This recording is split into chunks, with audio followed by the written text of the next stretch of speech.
नमस्कार। आकाशवाणी जयपुर अजमेर से प्रस्तुत है प्रादेशिक समाचार।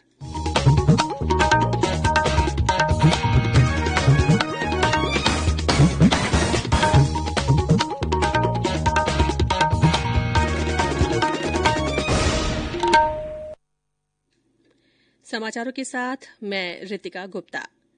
राज्य सरकार के कार्यकाल की दूसरी वर्षगांठ के मौके पर आज जयपुर में राज्य स्तरीय समारोह आयोजित किया जा रहा है। समारोह में मुख्यमंत्री अशोक गहलोत वीडियो कॉन्फ्रेंस के माध्यम से विभिन्न विभागों की योजनाओं, परियोजनाओं और विकास कार्यों का लोकार्पण और शिलान्यास कर रहे हैं।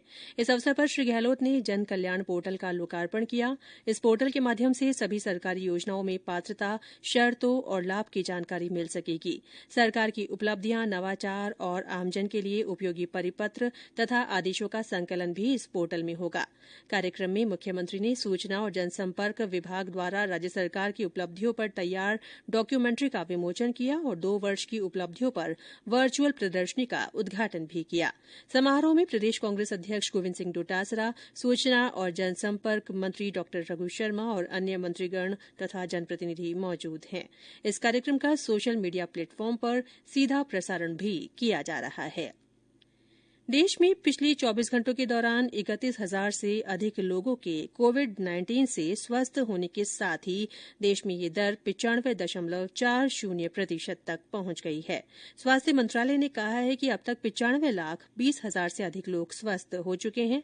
उधर प्रदेश में कल कोरोना संक्रमण के 1,122 नए मामलों की पुष्टि हुई। जयपुर में 255 और जोधपुर में 101 नए रोगी मिले। कल इस बीमारी से 1,974 रोगी ठीक हुए। अब तक 2,79,717 लोग स्वस्थ हो चुके हैं।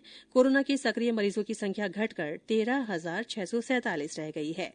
राज्य में कल इस बीमारी से 11 और लोगों की मृत्यु के साथ मृतकों का आंकड़ा बढ़कर 2,589 हो गया है। केंद्र सरकार ने कहा है कि वर्तमान खरीफ मौसम में 45,92,000 किसानों से न्यूनतम समर्थन मूल्य पर धान की खरीद की गई है।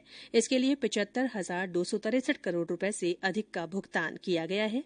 कृषि मंत्रालय ने कहा है कि मूल्य समर्थित योजना के अंतर्गत राजस्थान सहित 10 राज्यों में खरीफ 2020 के तहत 48 लाख टन से अधिक दालों और तिलहन की खरीद को मंजूरी दी गई है। अजमेर विद्युत वितरण निगम ने बिजली से संबंधित दुर्घटनाओं को रोकने के लिए उच्च स्तरीय कमेटी गठित की है। ये कमेटी विशेषज्ञों से चर्चा कर विद्युत प्रणाली को और मजबूत करने के लिए रिपोर्ट बनाएगी और 7 दिन के अंदर अपनी रिपोर्ट तकनीकी निदेशक को सौंपेगी। इसके आधार पर डिस्कॉम रणनीति तैयार करेगा। प्रधानमंत्री नरेंद्र मोदी 27 दिसंबर को आकाशवाणी से मन की बात कार्यक्रम में अपने विचार साझा करेंगे। इस कार्यक्रम के लिए श्रोता अपने सुझाव नमो ऐप, माईजीओवी ओपन फोरम या टोल फ्री नंबर 1800-117800 पर भेज सकते हैं। सड़क परिवहन और राजमार्ग मंत्री नितिन गडकरी ने कहा है कि केंद्र सरकार ने देश भर में वाहनों के निर्बाध आवागमन के लिए जीपीएस आधारित तकनीकी टोल संग्रह प्रणाली को अंतिम रूप दे दिया है। उन्होंने कहा कि इससे भारत अगले 2 वर्ष में टोल बूथ फ्री हो जाएगा। प्रदेश के अधिकांश जिलों में कड़ाके की ठंड और शीतलहर से जनजीवन प्रभावित है। विभिन्न स्थानों पर न्यूनतम तापमान 7 डिग्री सेल्सियस से नीचे पहुंच गया है। वहीं 3 स्थानों पर पारा जमाव बिंदु से नीचे दर्ज किया गया है। माउंट आबू में -2.5, फतेहपुर में -1.8 और चूरू में -0.3 डिग्री सेल्सियस तापमान दर्ज किया गया।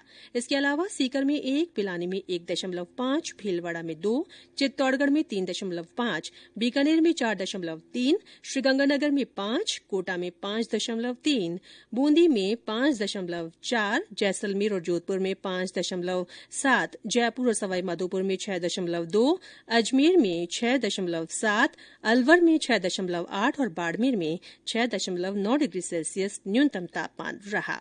मौसम विभाग ने 3 दिन तक दिन और रात में कड़ाके की ठंड पड़ने और शीतलहर की चेतावनी जारी की है। और अंत में कोरोना जागरूकता संदेश।